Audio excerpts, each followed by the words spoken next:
and resilience approaches on the ground based on our experience under the PPCR. But this time, our Knowledge for Resilience series also include knowledge products such as case studies and learning briefs, and also knowledge events such as what we are having today.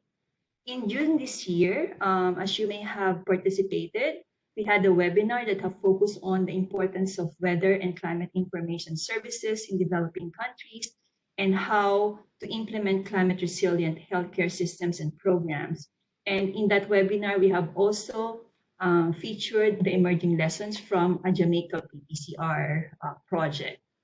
And just recently, I'm pleased to inform you that we have also launched a learning brief on PPCR projects on hydromet and climate information services. And we have launched this knowledge product last week during the Executive Council meeting of WMO, the World Meteorological Organization. And SIF during that time has also officially signed as a member of the Alliance for Hydromet Development. Now, let me ask Joe to come in to provide us a quick overview of the SIF's Evaluation and Learning Initiative. Thank you, Lori, and good morning, afternoon, and evening to everyone. As Lori said, I'm Joe Dickman. I lead the Evaluation and Learning Initiative here at the Climate Investment Funds, and we supported this study as part of our efforts to support demand-driven knowledge and learning with our partner countries and institutions. And this topic is absolutely critical, I think, in the overall climate change agenda. Just a brief overview on the Evaluation and Learning Initiative. We've commissioned over 30 different studies in the last few years on key themes that are critical to climate finance today, including transformational change, the development impacts of climate finance and just transitions, mobilizing private sector investment, local stakeholders, and other sector-specific studies. And I can still remember a few years ago when Alfred came and presented this idea to the advisory group of the ENL initiative, and how excited all of us were given its importance and its innovative nature. And it's extremely rewarding to see it come full circle and be published and disseminated so dynamically. And helping institutions on the ground to navigate these issues. I think I'd be remiss if I didn't also mention the COVID-19 context that we find ourselves in globally and in Latin America as well, including in Bolivia, and how both COVID-19 and the climate crisis are deepening persisting inequalities, including around access to resources. And so this issue of water governance and how we adapt to an increasingly uncertain world, both related to climate as well as health, economy, social issues, etc., is really, really key in this context. And then on a personal note, this study is important to me for other reasons. I started my career in development as a United States Peace Corps volunteer living in a small town called Valle Grande in Bolivia in Santa Cruz province. So it's especially interesting for me to see this work, and I can certainly attest to this very beautiful, dynamic, and climatically fragile country of Bolivia and the importance of water governance within this context. So I look forward to the webinar, and I'll turn it back over to you, Lori. Congratulations again to the team for doing such great work.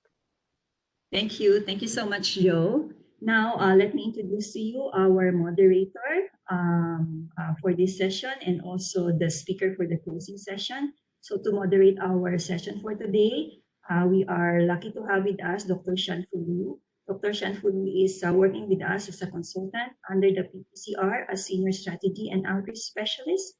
And in the closing session, we are pleased to have with us Mr. Claudio Alatorre. Claudio is the lead climate change specialist in IDB, working with us closely in the implementation and administration of various SAFE programs and projects in different countries in the Latin America and Caribbean region. Now, let me hand it over to Shanfu, our moderator, to introduce our speakers.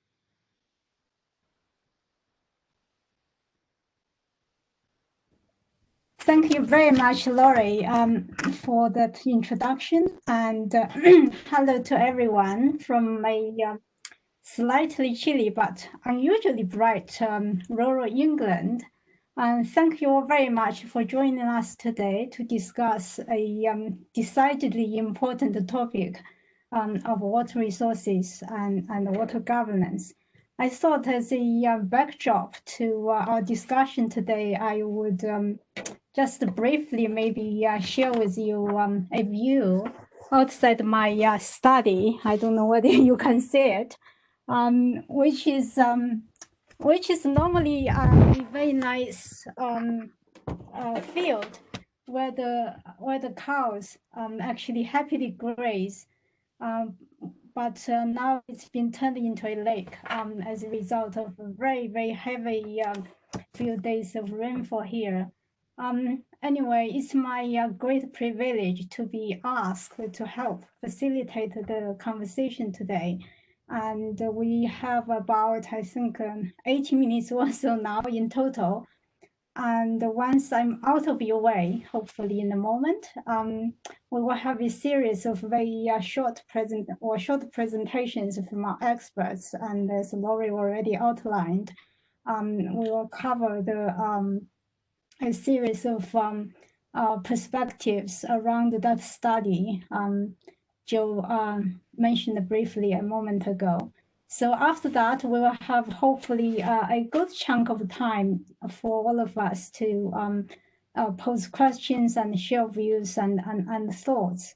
And now I'm delighted to present to you our esteemed panel of experts. First off, we have Alfred Grunwald, Senior Climate Change Specialist of the Inter-American Development Bank, IDB. Alfred will, as Laurie already mentioned, give us an overall introduction to the study that Joe mentioned, and including to place it in the context of the work of IDB. Following Alfred, we will have Professor Markus Stoffel from University of Geneva to give us an overview focusing on the methodology of the study. And Dr. Simon Allen, the research associate from University of Geneva, will then give us more details on how the general methodological framework was adapted for and applied to the study in Bolivia. After that, Javier Gonzalez, the Senior Research Associate from the Institute for Science and Social Research at NOR University in Bolivia, will then share his perspectives on some of the practical implications of the study findings for climate resilient water resource management policies and practices in Bolivia. So before I hand over to Alfred, a few housekeeping points, which I'm sure all of you are quite familiar with by now. So to please keep your mic on mute during the presentations. But do please send any questions and thoughts and comments you have using the chat box within WebEx. And during the presentations, my colleagues from the SIF and IDB will keep an eye out for your comments and questions, which hopefully we'll be able to address once the after the presentations. So with that, I think I will invite Alfred to give the overall introduction to the study. Alfred, the virtual floor is yours. Thank you, Shannon, for just a minute while I upload the presentation, and it should be in the screen in a minute.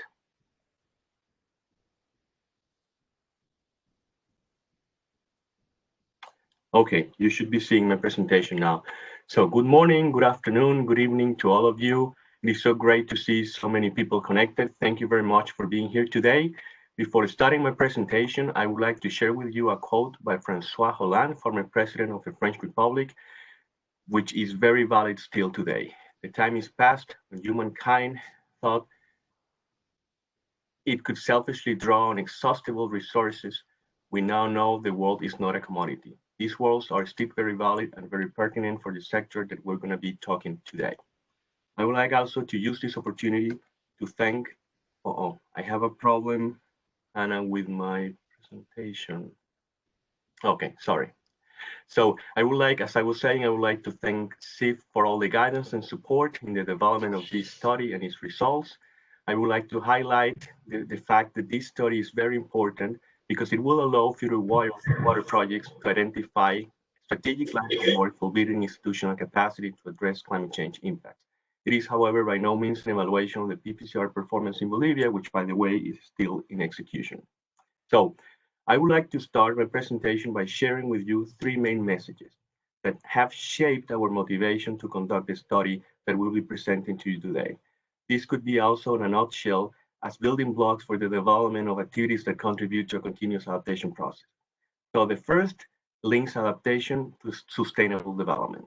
The second highlights the need of better understanding how to build adaptive capacity and how to make it transformative. And the last point refers to monitoring and evaluation of adaptation, which is a key part of the process. So let me focus now on the need to see adaptation as a very important part of sustainable development.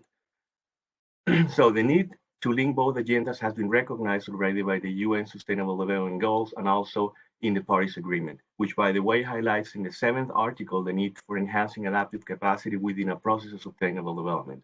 So in other words, when working on mitigation and adaptation actions within a sustainable development project, we need to make sure that there are very important contributions to the sustainable agenda, to the sustainable development agenda.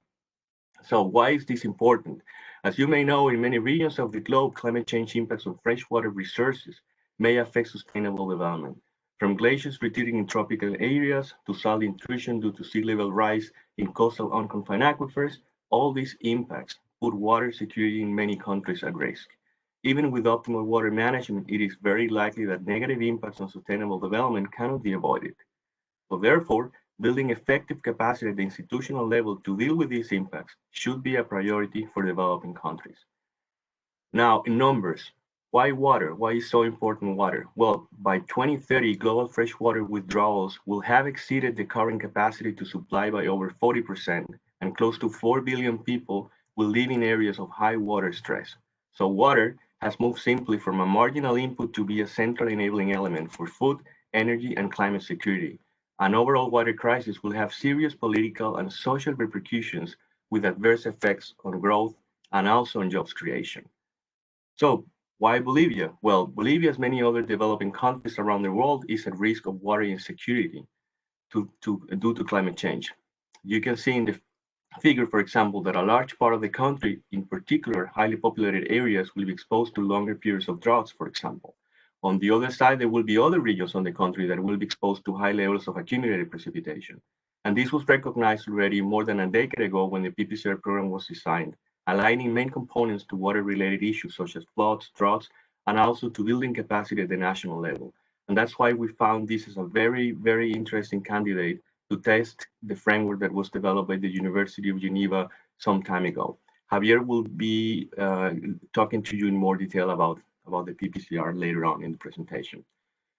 So with this, I'll move into my second message, which is basically adaptive capacity and why it's so important to understand how we can build adaptive capacity in the context of sustainable development, and in particular for water. So the concept of adaptive capacity is still very theoretical, and in order to enhance the way we build it, either in a sector or a country, we need to define it in more tangible ways. As you can see here in the graphic, there are different, I have called them buzzwords, that somehow connects to adaptive capacity. You know, from talking about managing uncertainty to flexibility, transformative process, vulnerability, all of them are linked to the definition. However, we need to understand it better in the context of sustainable development and connect it to the work that development institutions do and understand better how is that we can build it in a more effective way. So lessons learned from the climate change mainstreaming process with the Inter-American Development Bank have shown us that to be more effective, it is better to start the process of building adaptive capacity as upstream as possible in the design of development operations compared to the usual downstream process that you see on the right side. And where do we start? So in the illustration, you can see a group of actions that could be seen as low-hanging fruit for building adaptive capacity in the water sector. You can see in the orange some actions at a higher level identified by the study, for example, from addressing challenges in preparatory and contingency planning for extreme events, to addressing challenges in governance across sectors, to addressing challenges on learning and innovation, to some more specific actions that you can see in yellow, which goes, for example, to addressing challenges to enhance the use of nature-based solutions as part of existing and new infrastructure for water projects, for example, or also working on integrated watershed management plans that effectively deal with uncertainty. So those are specifics that we have extracted from a project that was approved for Bolivia. So the idea here is that in the process of the dialogue with the country, use the best tools that we have in terms of disease investment grants, and also our social and environmental safeguard tools that we have to start building that capacity from the beginning. So let me move now to the third point, which is basically the need to have a framework. The need to understand how to assess that capacity and to have a set of indicators or determinants as part of the framework to monitor the way that an adaptation process in a country is evolving. So I would like to use here an example, which is a financial instrument that the IDB has, which is a policy-based loan, which offers the possibility to drive change in a specific sector by promoting actions or policies that could contribute to build adaptive capacity. You can see here on the left side, two columns. One of the columns, which is the one on the extreme left, is one of some of the indicators that have been extracted from the framework, and then the operational criteria in the column in the middle. And then on the right, you see some of the examples that have been extracted from the policy matrix. So some examples go from strategic plans for the use of the reserves to guidelines for the development of contingency plans for water utilities. So now to close, I will not enter into too much detail on this slide, but the main idea here is to highlight the fact that every country is at different adaptation stage, which by the way is bounded by national development progress, institutional capacity, governance, and so on. So the main logic behind having a framework for adaptive capacity is being able to characterize a specific stage in which the country is, and also identify actions that could help that country to move forward in a particular sector. It's like taking a picture now and being able to take another picture 5 years from now and compare how the project has evolved. The way that you can best interpret this graphic is moving from the left to the right. So in other words, the framework would allow us to take a picture right now and see where the country is, what the country has done in good, let's say in those words, and what else will be needed in order to achieve transformative adaptation. So with that, I will close here. Many thanks again. The report is available in English in the SIG webpage and also in our webpage, and we'll be working on a translation in Spanish that will be ready by the end of October. So with that, I will leave you now with Professor Stoffel, who will be giving you an introduction to the conducted work. So thank you again. Professor Stoffel, the floor is yours. Thank you very much, Alfred. Also, a very warm good morning, good afternoon, good evening, wherever you are from the University of Geneva. It's my pleasure to present you the assessment framework and some of the results of the study together with Simon Allen. We have structured the presentation into several chapters, and it will be mostly Simon Allen who will present you the objectives of the study, the framework, also the methodology, the results, and give you some insights into recommendations that we prepared for the study, but also end the presentation with some perspectives and concluding remarks. My part will be the road to Bolivia, so where it all started. And for that, I would first like to take you to the IPCC reports before I'll take you to Switzerland.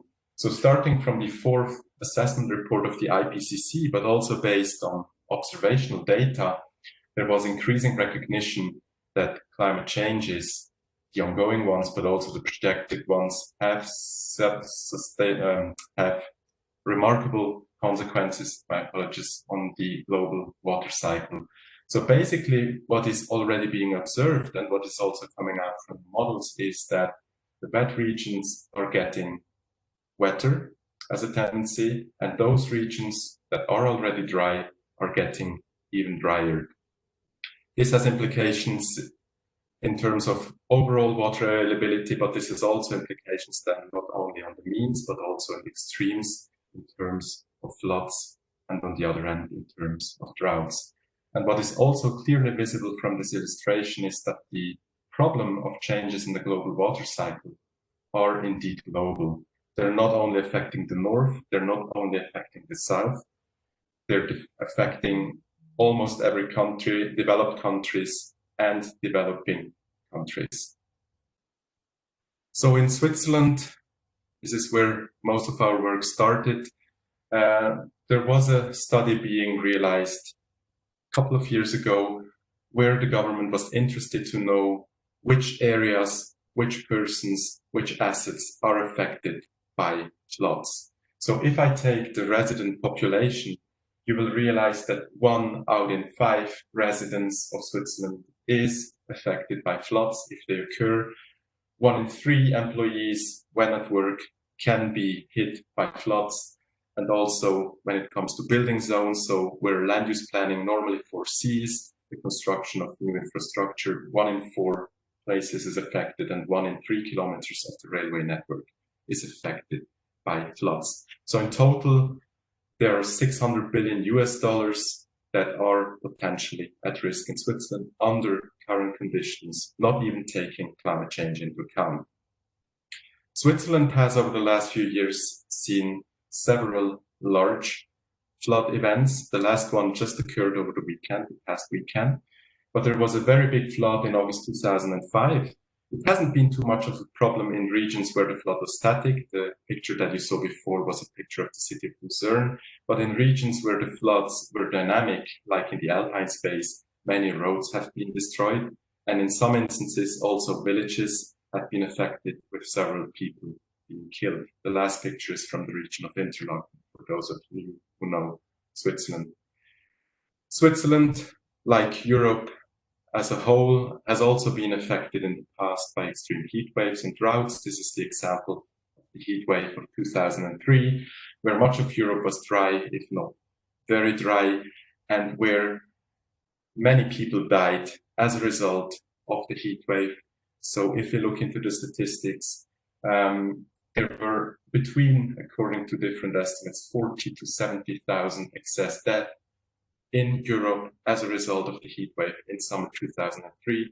What I would also like to say is that research has shown that the summer of 2003, which was an event with maybe 200-300 years return period under past climatic conditions, might well become 1 summers out of 2 by the end of the century.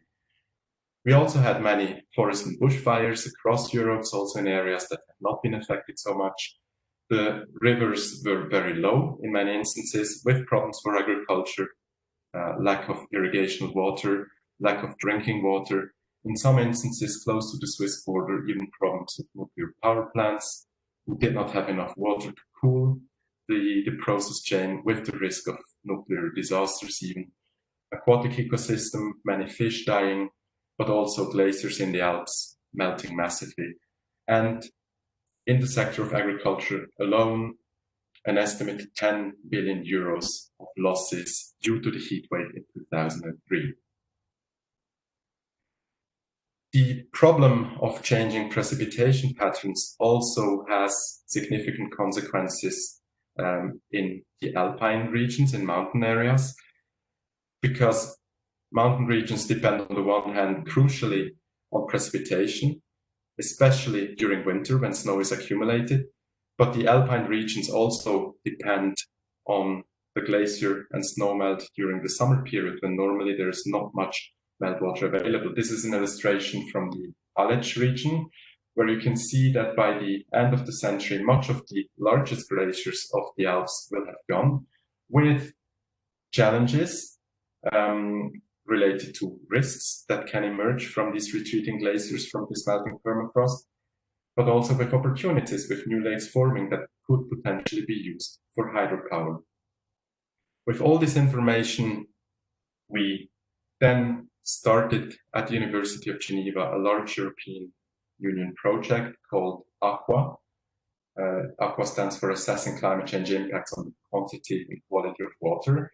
And this project focused on 3 different mountain regions that you can see here on the map. All 3 regions are in rather dry climatic conditions, and all 3 regions are located in environments that are projected to get even drier as climate change continues.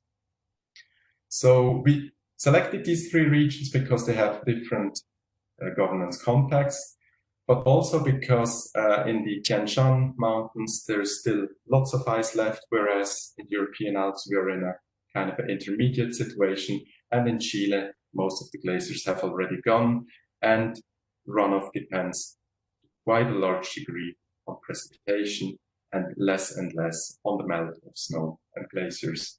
One key objective of the Aqua project was to develop adaptation strategies that could be used for water management in these regions under a changing climate. So when we started the project, the big questions were, what does it mean to do adaptation work in the water sector? And how can we measure adaptation in the water sector? Or even, how can water governance facilitate the building of adaptive capacity? And these questions were tackled in the book that you see to the right, written by Margaret Hill, who was one of the scientists working on the project. But these are also the questions that we were then looking at in the IADB project and in projects that we're also doing for other agencies.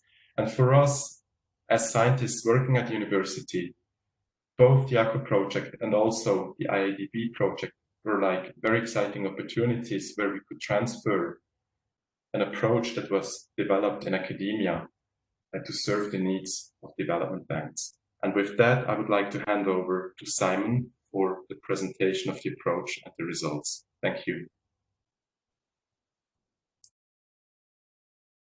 Thank you very much, Marcus. It's my pleasure to take over from here and guide you through the aims and objectives of the work we've been doing over the last couple of years. So firstly, with the overall aim, which was to assess the potential for building transformative adaptive capacity in the local water sector, we were guided in our work by a series of research questions. Firstly, how do existing governance processes in the country facilitate adaptive capacity in the water sector? What were the main challenges to building adaptive capacity across the different scales, and how might these be bridged? And what is the potential for adaptation programs to influence the governance processes to achieve transformative change going forward? So the ultimate goal to really look at the scope for transformation in the water sector. I just highlight the overall the philosophy guiding our work, essentially this idea of learning from past experiences with droughts and floods to maximize the success of project interventions in the water sector. With that, I turn to the framework for our study. This is the framework coming out of Project Aqua, where the governance system, be that at national, regional, or local scales, is seen as the main driver for building adaptive capacity and the type of actions occurring in the water sector. So these can range from the passive actions, so essentially doing nothing, through to the transformative actions. So where we really want to get to with this framework is look at examples of transformation and how we can get towards this transformative space. So what we do with this assessment approach is through stakeholder interviews. We look at how the governance system has managed and responded to past extreme water crises, so floods and droughts. And we focus on these, what we consider, or what the framework considers to be the three key drivers of regime, knowledge, and networks. So under regime, we are encompassing quite broadly the rules, the policy, the regulatory framework around rights and access to water, and also on the financial side. Under knowledge, we are looking at the various information and technical inputs into the system. And networks, then, we are looking at the way in which stakeholders interact and work towards common goals and solutions. Just to get a bit deeper into this idea, if I focus on the example of knowledge, for each of these key determinants, we have indicators. So these are what we can measure based on our interviews and stakeholder processes. So under knowledge, we have the evaluation and planning as one indicator. We have transparency, so how open and transparent the different knowledge and inputs are. We have perceptions, so looking at how people understand climate change and water issues. We look into technical experience and expertise. And then we have an indicator on the M&A, so the monitoring and assessment. So that's what we try to measure. How we measure is then the criteria. So if I zoom in on monitoring and assessment, the kind of criteria that we're measuring there is, for example, looking at how consistent the data and methods are. We look at the diversity of the inputs into the process. And we look at the coverage of the monitoring networks, both in terms of space and in terms of time. So through the information coming out of the interviews, we would want to see whether or not these criteria are being met. And another example there for the case of perceptions, so the indicator of perceptions, that criteria in that case would be around the knowledge and awareness of climate impacts, so how well people at the ground level are aware of water issues and how climate will impact that. And crucially, in the realm of transformative change, we look at the openness of stakeholders to learn and encompass new ways of doing things. So that is a snapshot of the approach we use. I haven't got time, of course, to go through all the indicators, but I show them here, all 13 of the indicators that we used. You can ignore the color bars here at the bottom for now. This relates to the criteria, and I'll come back to that when I present the results from the study. But the point I wanted to make with this slide is just how the framework we use and the indicators align well to these, they're called the CIF arenas of intervention. So that these are the arenas of intervention coming out of the TCLP, so the Transformational Change Learning Partnership of the CIF. And you see here with the type of indicators we're looking at under regime, these really encompass these aspects of financing, institutions, and the policies. So moving to knowledge, again, it matches up nicely to what came from the work of the TCLP. So these areas of knowledge and information, practices and information, technology and infrastructure relate really nicely to the things that we're looking at under these indicators here for knowledge. And lastly, for networks, of course, again, almost a direct alignment to what is being captured under this area identified by the working group. So I just wanted to highlight that the framework aligns really well to the work coming out of the TCLP. And with this framework, we have an opportunity to look deeper into some of the learning that has been going on.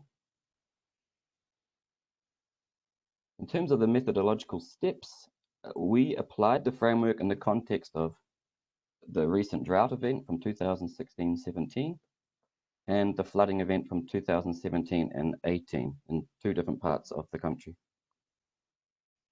The first step is to refine and fine-tune the framework. This was based on desk-based work, so our understanding of key issues in the local water sector, so looking at how well the framework was going to capture these issues. There was an extensive stakeholder mapping exercise to identify up to 30 key stakeholders to be involved in the participatory approach. Javier, the local expert, then undertook the field work, so a period of interviews in the field with the stakeholders. The analysis was then undertaken over several months, leading on to the reporting and the recommendations, which I will turn to shortly. One key point I want to highlight is that this work was supported with multiple rounds of stakeholder exchange. So in total, we had something like 3 meetings based in La Paz. We brought the the key stakeholders from Cochabamba there as well. So even though it was only a 12-month project, which is relatively short, we still undertook these 3 important rounds of exchange with the stakeholders, sharing the initial results with them, getting their inputs, and then fine-tuning the results and the recommendations. So I think that's really crucial to highlight, that this was a process with strong stakeholder exchange, and that's really important.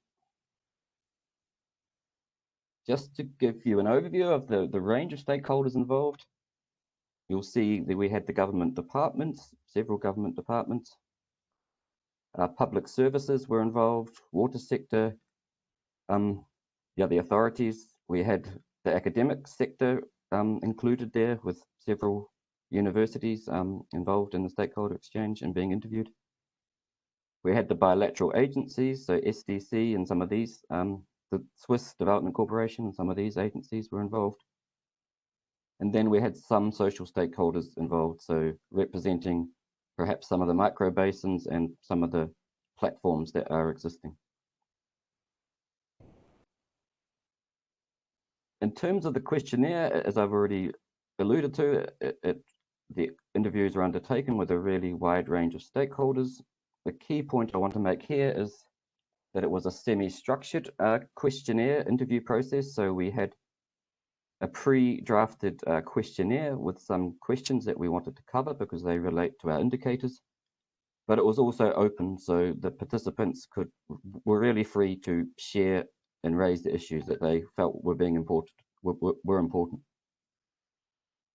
All interviews lasted at least 45 minutes, some were considerably longer, and the other key point is that all responses were confidential. So that's really crucial, that the participants felt secure and safe, that they could really speak openly to people in the field. Just to give you some examples of the types of questions that were asked. So in relation to the theme of knowledge, questions were along these lines. So what sort of information was being used to manage water supply in their region? How did they access this information? Crucially, how was the information used to manage the recent flood and drought situations? And also a question looking into how that information was shared between the different stakeholders. So just to give you some flavor of the sort of guiding questions we had in this interview. And as alluded to, this information, these questions focused on these factors: regime, knowledge, and networks. And this, in total, really built the picture of how the governance system is or is not facilitating adaptive capacity in the water sector.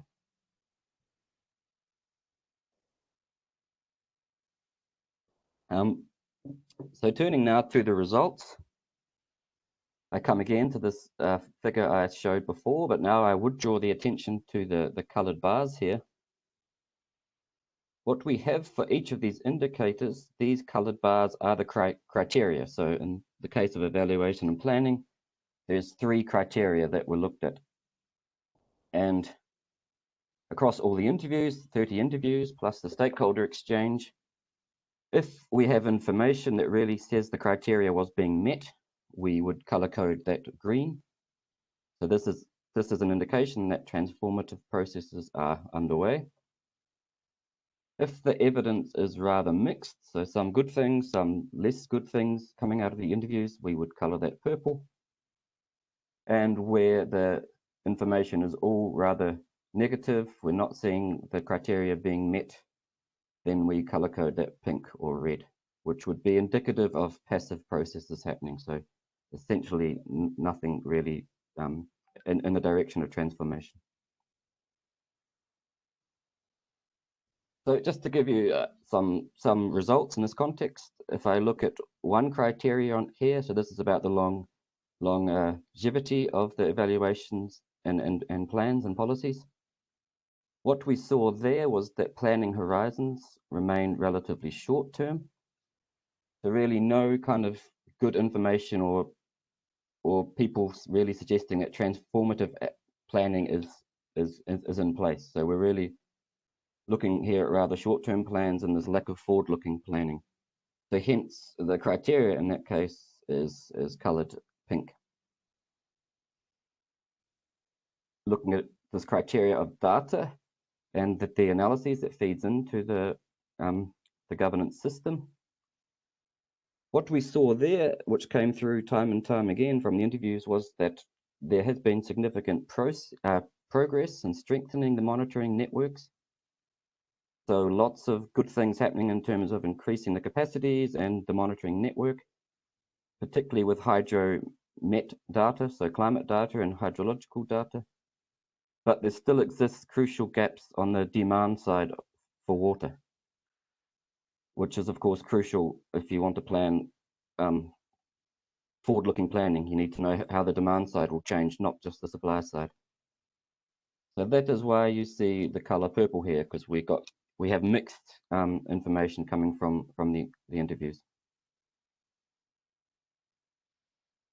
So just moving through quickly some of the results coming out of these different indicators, some of the key results.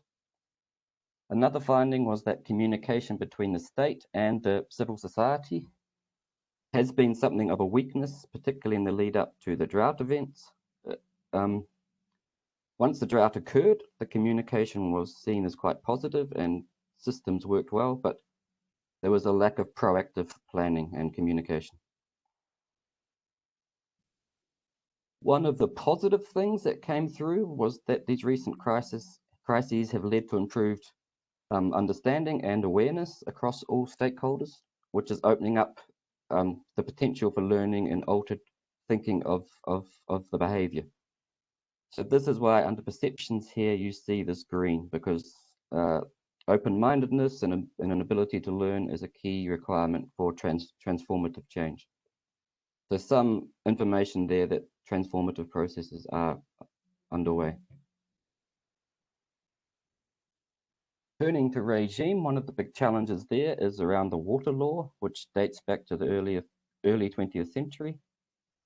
And an inability to update that law for several reasons, several challenges, is really a barrier for long-term planning, because the law doesn't facilitate how you shift the allocation of water around during a drought event, for example.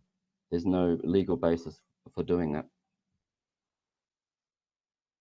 So really the challenge for the governance system is to balance, on the one hand, the distribution of water rights for the different users, but this key word of flexibility. So in the case of extreme events, the water law or the revised water law needs to be flexible enough to allow for short-term redistribution of the water under these time periods of water scarcity. As I've already mentioned, the response of the institutions, the authorities, was reactive and not really proactive in the case of these recent extreme events. One of the really positive things that came out, and interesting things, was evidence that at the micro-basin level, lots of good things are happening, and we're seeing high levels of ownership there and responsibility that the local communities have shown, and they have their own existing networks at that micro-basin level that are really working quite well, and we see a lot of potential to replicate these kind of networks that are existing at that level to the larger basins. So an opportunity to, rather than scaling, sort of going from top down, from learning from the bottom up. And lastly, in terms of networks, the key problem there, I guess, or the key challenge, is not all sectors are engaging in the negotiation process. So, for example, hydropower, the mining sector, Coca-Cola, of course, a big water user. These types of stakeholders have not been coming to the table and have not been engaging in negotiations. So that is, of course, a challenge for updating the water law. On the more positive side, what we are seeing again at the micro-basin level is, well, not so much positive, but at the micro-basin level, what we're seeing there is the challenges between people living upstream, how they view water and the issues for them, and the people living downstream, who are, of course, the ones most affected by floods. So a challenge there of reconciling the perspectives of these different communities living upstream and downstream. And turning to the positive result here, I mean, again, around this idea of learning, you see it here, some green color here, because there has been learning, that's clear, that comes through the interviews very strongly. But this learning has been rather ad hoc. So there's a lack of and a need for kind of established networks and platforms where learning can take place on a more permanent basis.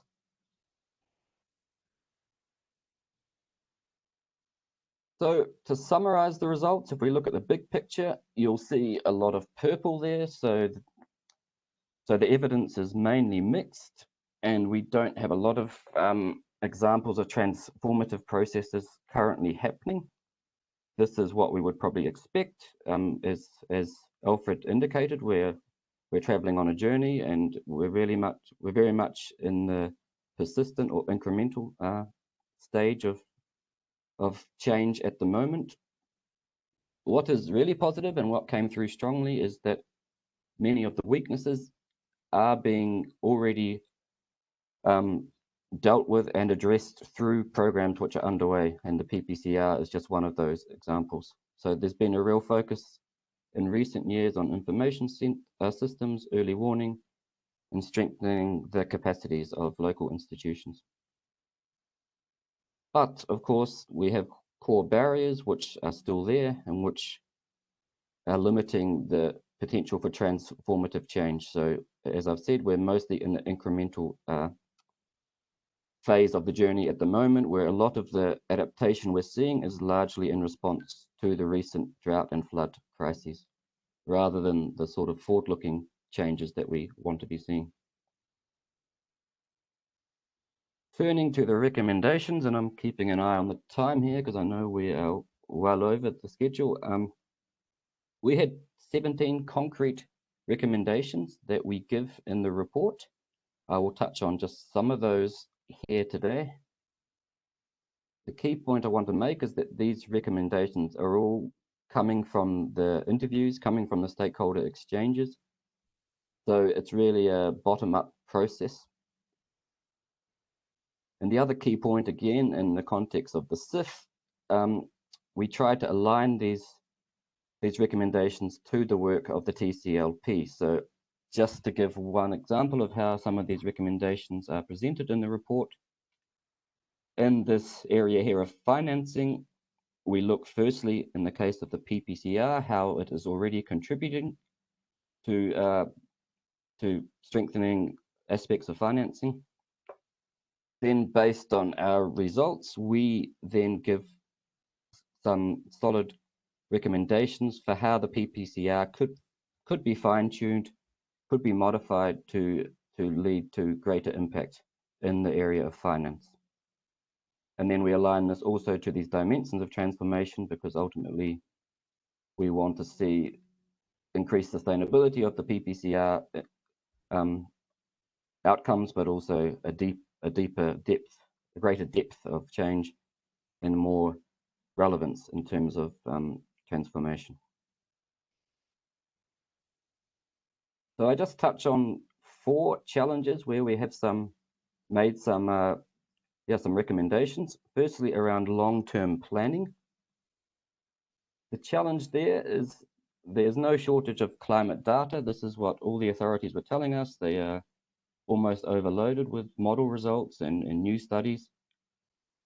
So what we recommend there, and what the need really is for training and how to use the climate information coming out of these models, particularly how to make policies and choices in the face of uncertainties, which can be very large for future climate, particularly in terms of rainfall and drought. We put some emphasis on low regret options. So as one example, the creation of green spaces and high risk land zones. We're actually seeing this happening in one of our case studies, which is great. And the recommendation is really about how we can upscale this kind of thinking and this kind of policy.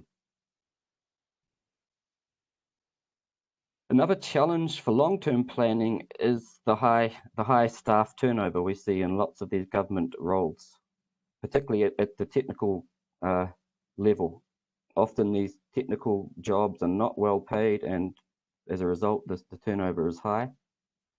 So this means a lot of the capacity building programs that have started, I mean, they're achieving great things, but as soon as those staff move on, it starts again. So to really, and that's a barrier to long-term planning if you don't have the staff that have this knowledge.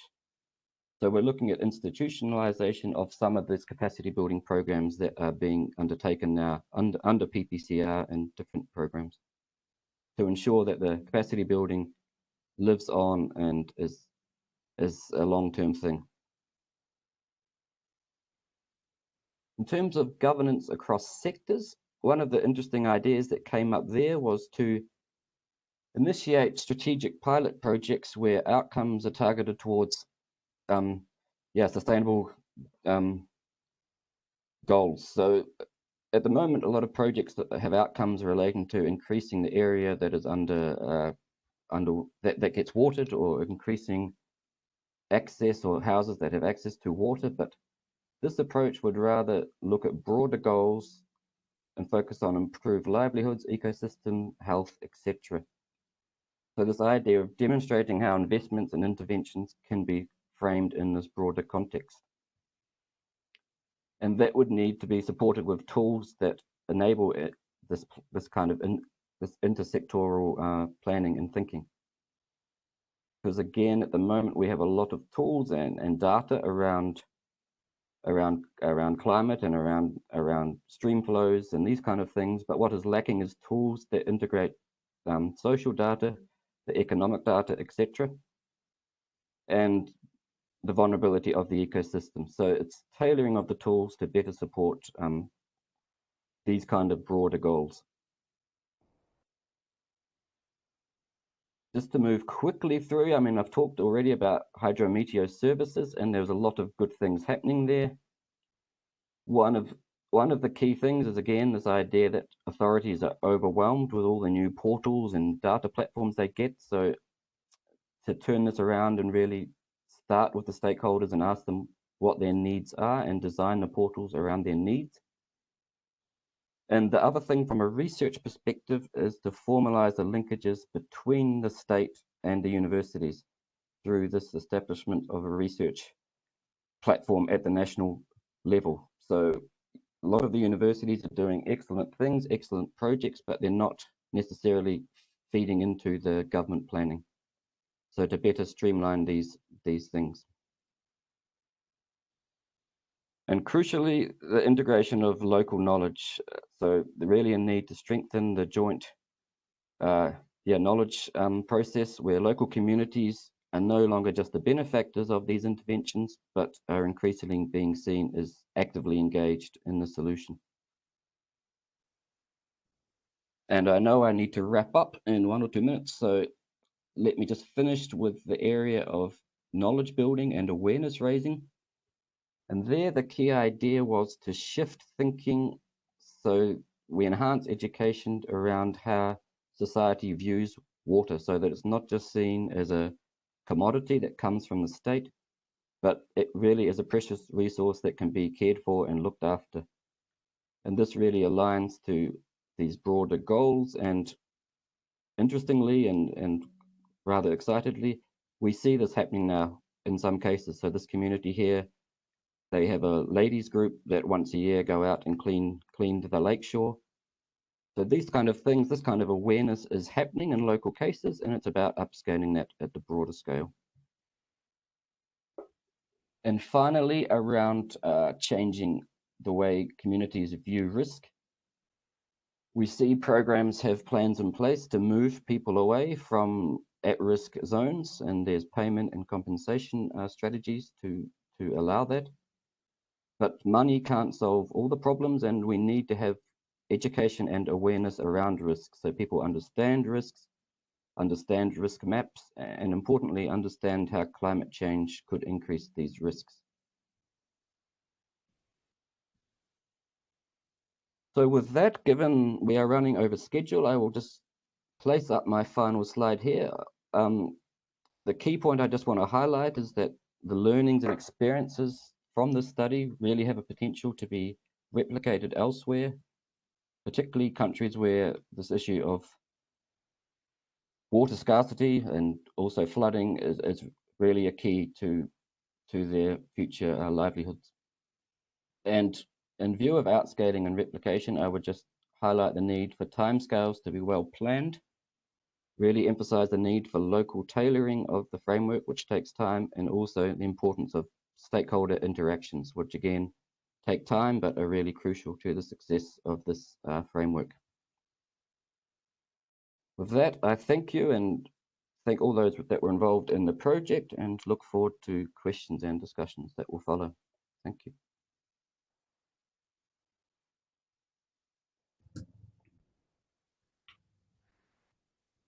Well, thank you very much, Simon, for that. And now, Javier, would you like to continue with the perspectives from the national process point of Yes. view? Great. Thank you very much, Shanfu, and many greetings to everyone from Bolivia. It's a pleasure to be in this webinar and to have the opportunity to reflect on the Bolivian study and the results of the study. This presentation will focus on the implications of the study results for future water resource management policies in Bolivia. I would like initially to share with you some of the contextual information in the Bolivian case, especially highlighting some of the elements of the national watershed plan. Then showing a little bit about the contribution of the PPCR, mainstreaming adaptation in the water sector. The evaluation of the PPCR carried out is a forward-looking study that has been carried out by the University of Geneva with a focus on adaptive capacity and transformative governance, which is, I would say, new for us. So we have been all these years of the PPCR implementation talking about mainstreaming, and now we are starting to think about adaptive capacity. I mean, we have been seeing this term in the literature, but we don't have a clear view what this actually means in the practice. And then I want to give some points how this fits within the process of the NDC and the NAP process that is taking place right now in Bolivia. The National Watershed Plan we say this is the national water policy in place. Is a long-term plan, has started in 2007, and with the aim to enhance the capacities of the government to plan at the level of watershed, at the level of macro watersheds or strategic watersheds. For example, regional level, for example, the whole city of Cochabamba fits within the River Rocha river, and there is a strategic watershed plan taking place, and that was one of the sites that we selected also for the interviews and for the survey. But also taking place at the micro levels or micro watersheds, really oriented to enhance the capacities of the people, the communities in the ground to manage water resources in relation to other aspects of community development and territorial planning. The PPCR has contributed quite strongly to the efforts of mainstreaming climate change into this national watershed plan, and I will show a little bit more about what are the outcomes and outputs of this process. The PPCR itself has three components, as mentioned before by Alfred. The three components. The first component oriented to enhance national capacities for planning adaptation. The second component focus in the La Paz, El Alto city region, with the aim to enhance the water service, the water provision service, to enhance resilience of the water provision service. And the third component in the River Grande, as Joy mentioned also, the region of Valle Grande is in the center of this watershed, oriented to enhance integrated watershed management in the River Grande, with implications for irrigation projects and also for water reservoirs and all the infrastructure that is being implemented in the region. As also mentioned before, Bolivia is facing challenges in this region focused by the PPCR. The PPCR is focusing in the western part of the country, is the mountainous areas, and we have the northern altiplano here in the upper circle, the northern altiplano where the La Paz and city region are located, and the Valle Grande watershed in the central part of the country. There is enough evidence in the country pursued by different type of research that these regions are becoming drier. So there's a lot of confidence of that, even though drier, but we are also facing extreme rainfall events. It's not only drought, as we have highlighted, and also Simon has talked about it.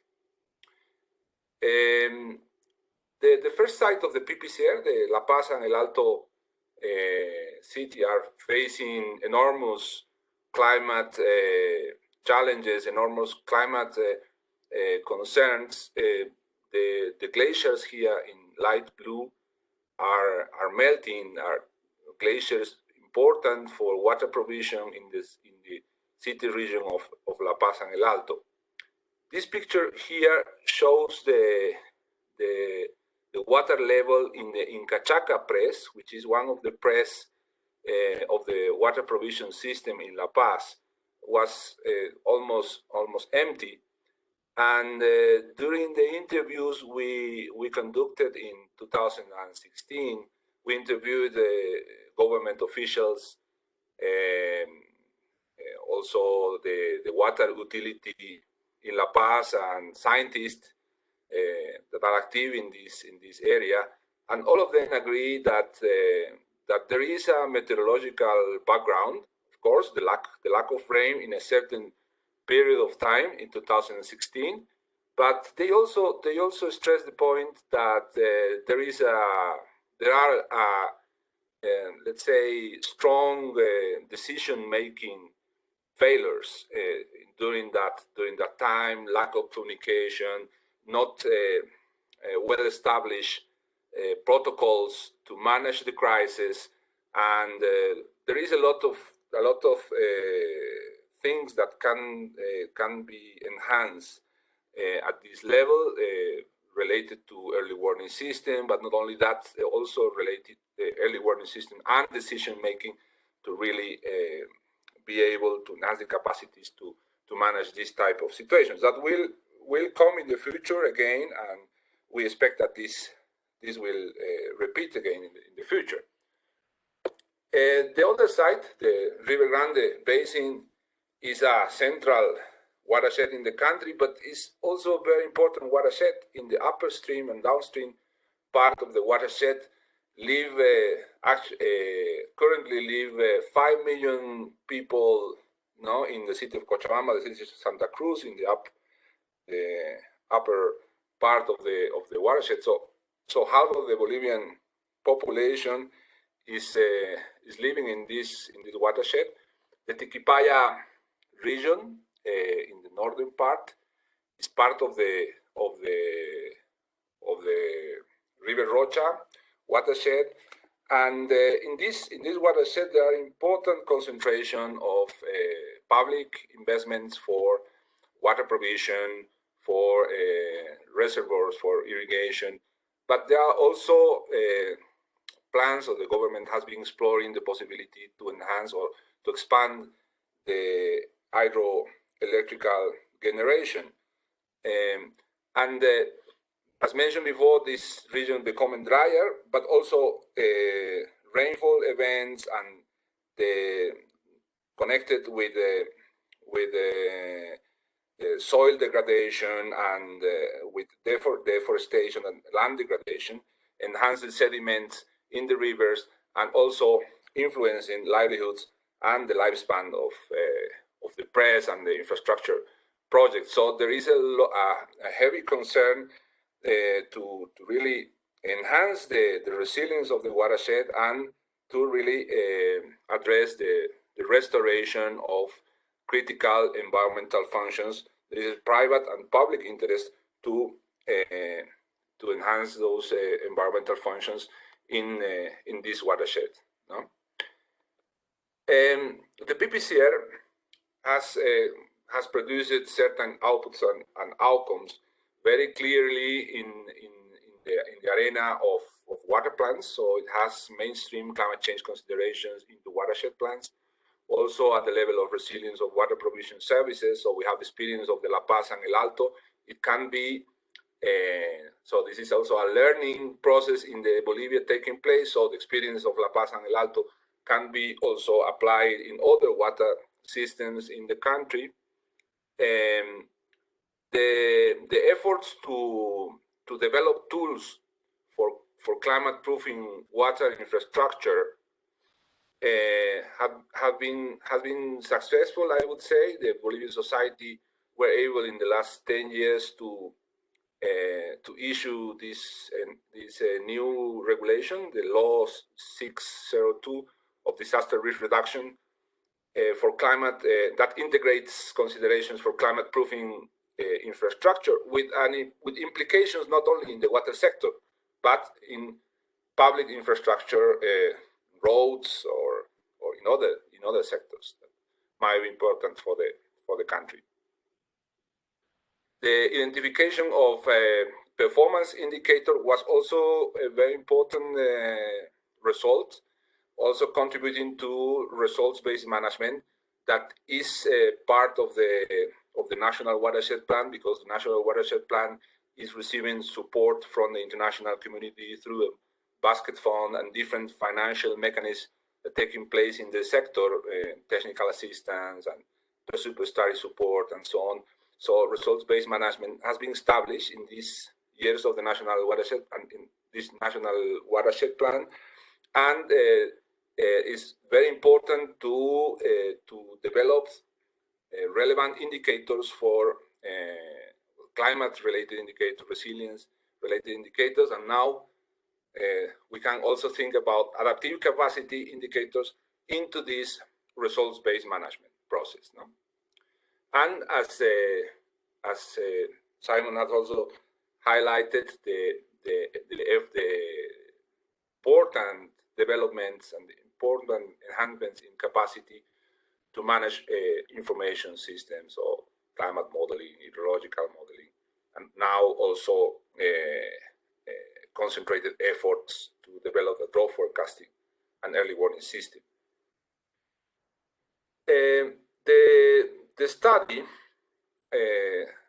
has highlighted these bridges and barriers very clearly. So in few words, I would say very clearly, the bridges is the existence of this watershed plan, this policy, this long-term policy, but with a lot of barriers, a lot of improvements that can happen at the technical level, at the level of institutional functions, at the level of governance, at the level of coordination among different stakeholders. These 33 indicators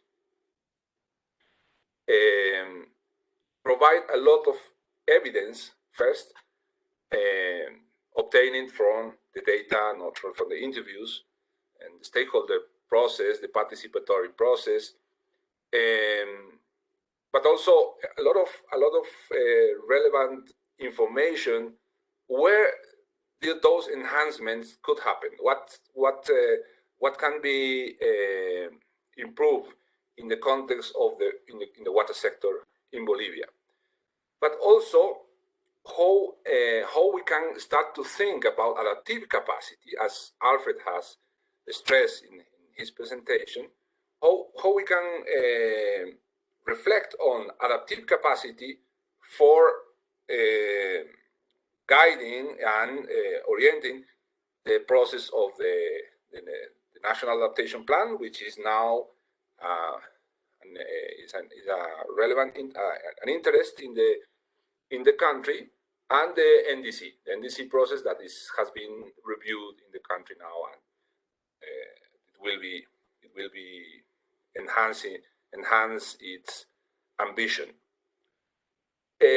One of the things that is also being discussed in the country right now, in the context of the NAP and the NDCs, is the need for more integrative approaches. This has been part of the discussion in the country already, because we have this Mother Earth law that has provided with important elements for thinking about the relation between humans and the Mother Earth.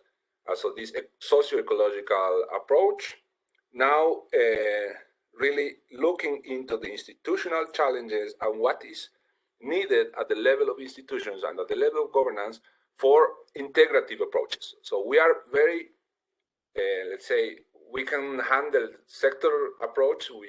We go sector by sector, and we cannot avoid this silo thinking, going in one sector to other sector. But these integrative approaches are not so easy. It requires a lot of cooperation and interrelation between different sectors. And many colleagues in Bolivia would agree that this is a big challenge in Bolivia, to really think in an intersectoral way. These are the recommendations of the study, and this how this fits within the sector and territorial priorities in the country, and how this fits together with the aim to produce certain outcomes in terms of livelihood vulnerability, in terms of socio-ecological resilience, carbon storage and soil and vegetation. This will be part of the central thinking that will guide the process of enhancing the ambition in the NDCs and in the NAP.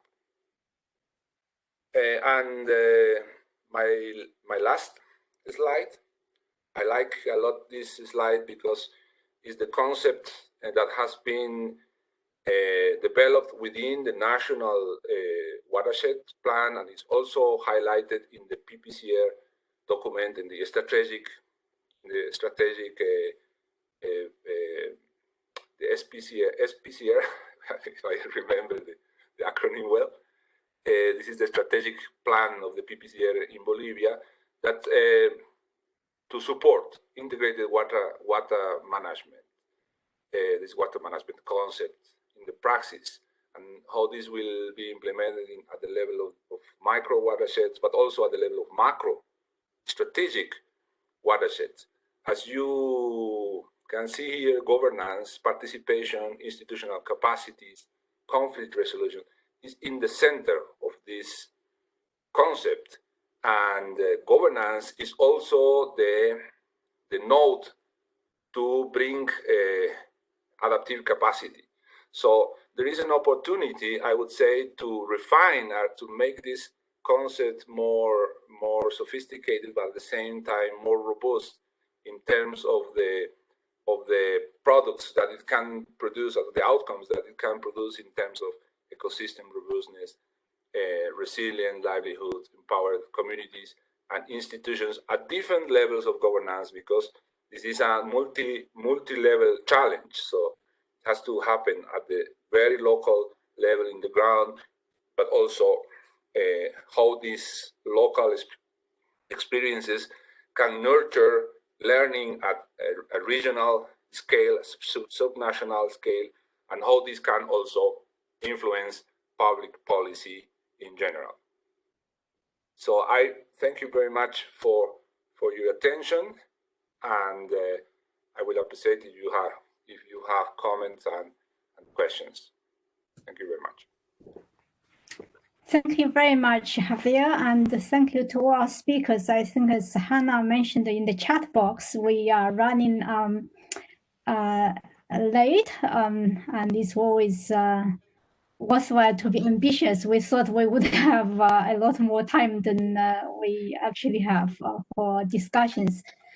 So it's extremely packed set of ideas and extremely stimulating thoughts and findings from the study. So we have been seeing a lot of questions coming from you, and I would like to maybe start off with. I think we can go for maybe 10 minutes. So I'll be very quick. And first of all, I think the more straightforward one for Simon, that's from Ben Murphy, our friend. And so that's, I don't know whether you can read it, Simon. It's about, the community level activities. Do you also see any sort of trend in linking to up or downstream river users for some joint planning? And then maybe I can just read out another couple of questions so we can go one by one. And then the other more straightforward one is maybe for Javier. It's from Monica. It's about you talk about the PPCR contribution in the country in terms of the sort of results you're presenting, the mainstreaming results. How do you see the contributions from various factors? Is it the PPCR funds? Is it the sort of institutional framework, or the setting, or the vision coming from all these mainstreaming initiatives? So that's, I hope, relatively straightforward. And then we also have a set of eminently important but very challenging questions from Astrid earlier, and that is about how do we achieve transformation given the challenges associated with the short project cycle, typically 3 years, very high turnover rate of the staff. Simon also mentioned the technical staff particularly. And so also the dynamics of different levels of governance. So how do we do it? How do we achieve transformation given all these challenges? So for that, maybe each of you can share your perspectives. Maybe Alfred can make a start, and then some of the Marcus, you can comment from your sort of academia perspective, and Javier then from the national local perspective. So we will start off with those, maybe Alfred, you can make a start if that's okay. Yes, thank you, Shamfu. Well, in regard to a question on the political cycles, on the cycles in each country, I think that we cannot avoid that, but there are ways in which we can work around that. For example, working on long-term adaptation plans as be part of NDCs is an important way to work around that. Also, on the question related to the importance of academia, for example, universities, centers of research, and also local communities, on the process of transformation, we have also to understand what transformation is, because transformation could mean different things for a country like Bolivia, or for a country like Argentina, or like another country in Africa or in Asia. So transformation is really local, and it depends really on the stage in which a country is in terms of adaptation. So, for example, we can understand that local communities might have part of the knowledge, ancestral knowledge, that could be used in a way for adaptation on how to use water resources, for example. And also academia has a lot of information. They are basically the ones that are in front of science, in front of research, and all that information, all that knowledge can be also used in the building of long-term adaptation planning. I think the key issue here, in order to make sure that a country or a sector advance in the process, is that we use all that knowledge and we apply it directly in the context of sustainable development. And in this case, in the case of water, in the case of a development institution like the Inter-American Development Bank, we have been, the climate change division has been working hand in hand with the government, with our water sector, with our water colleagues, to include all these elements in the way that the loans are designed. And this has been very, very important from the beginning, from as upstream as possible, as I mentioned before. So I will close there so that we have enough time to talk about the other questions as well. Thank you.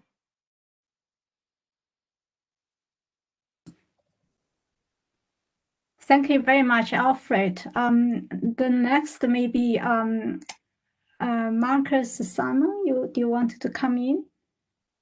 I would just add from my side, I mean, just to emphasize, I mean, governments are going to change.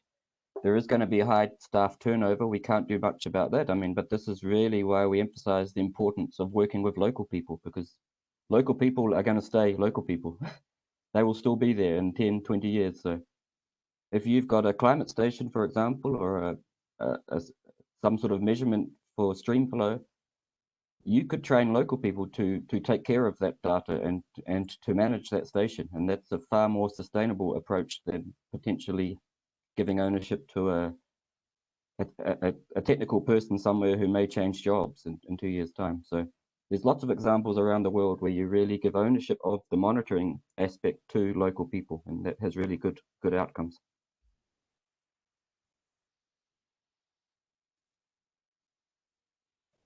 Excellent. Marcus, do you want to come in? Simon basically already summarized the key points. So it's really a matter of involving those people who live in the areas that are affected. And we have recently been working on citizen science projects where really we involve local residents in remote areas of Nepal. And I think that's the way forward, because as Alfred was saying, as Simon was also saying, governments change quickly, and governments also follow different agendas depending on the priorities that they have. But if really we can collaborate with the local populations on the ground, then we can achieve a change. Great. So Javier, questions for you. Yeah, with regards to the fact of transformation, I would say that the experience we have in the country is that, for example, this national watershed plan, this long-term policy, has produced, let's say at the beginning, an incremental change in terms of capacity, but we are starting to see some forms of transformation, some forms of, reflecting on the results and their end of phase evaluations took place, so that they reflect on the possibility of transformation. Of course, climate change has not been a central point, let's say, because the mainstream is really the development of the water sector, and climate change has been mainstream through the PPCR. And so maybe answering the Monica's question, that was actually the contribution of the PPCR, because the big portion of climate funded activities came through the PPCR, even though there is a technical support, multi-agency technical support to the National Watershed Plan. The main funding came from the main climate-related funding came from the PPCR, and thus conducted this type of activities. Of course, we cannot say that these results of the Law 602 on the mainstreaming of climate change consideration in the watershed plans is only due to PPCR, because a lot of effort has been also, a lot of support has been also provided by other different agencies, and there is really a common result, no, from different multi-stakeholder process. Brilliant. That is cooperation and the integration in action. I think that's great. And I think I'm afraid we are running out of time, and it's, as we said, worthwhile to be ambitious. And I think it's well worthwhile.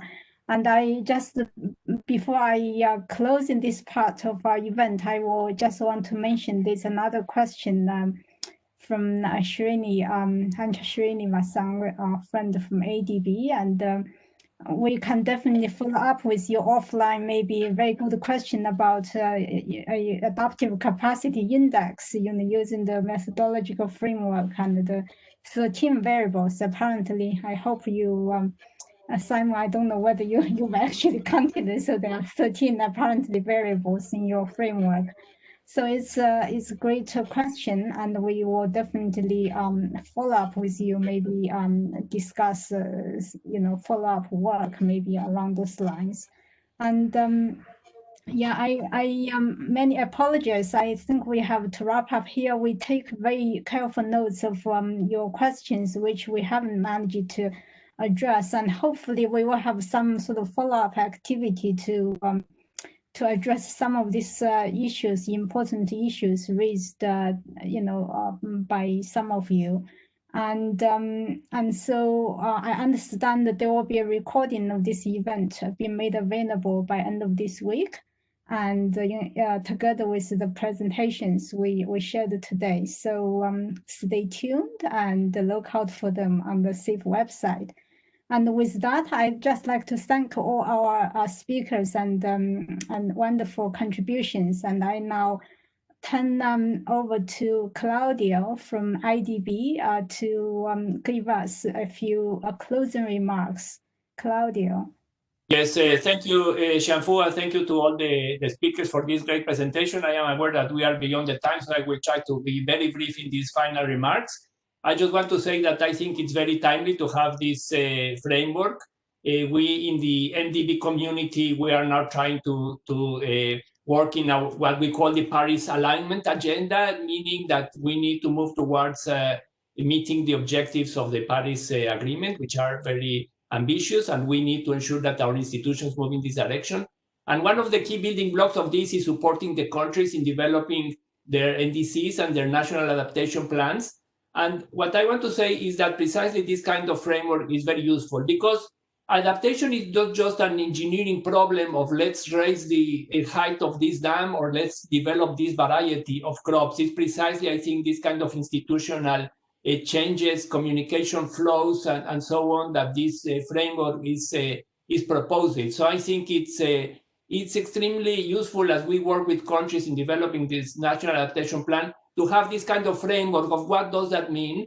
It doesn't just mean let's assess the risk, let's know what will be the water availability or what will be the temperature and integrate that into the different sectors, but it also means precisely this kind of things in terms of rethinking the ways, the rules of the game in the different sectors, the articulation between governances at different levels and with the civil society, and these very complex processes that you have very well summarized into this framework.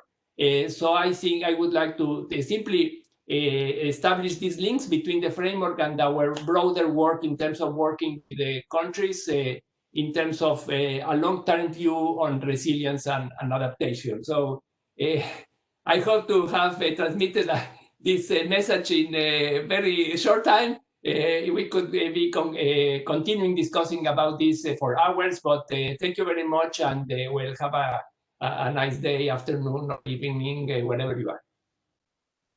Thank you. Thank you so much, Claudio, for that very quick but very thoughtful reflections and closing remarks. So I'm afraid we are almost at the end of our session, but we are very glad to have you to share with us your thoughts. We thank all the speakers for this session, and we also thank IDB for this great collaboration. And we look forward to our next webinar under the Knowledge for Resilience series and to have you again there. Thank you and have a good day, everyone. Bye. Bye-bye. Thank you very much. Bye. Goodbye, and thank you very much to everyone. Thank you. Bye-bye. Have a nice day. Bye.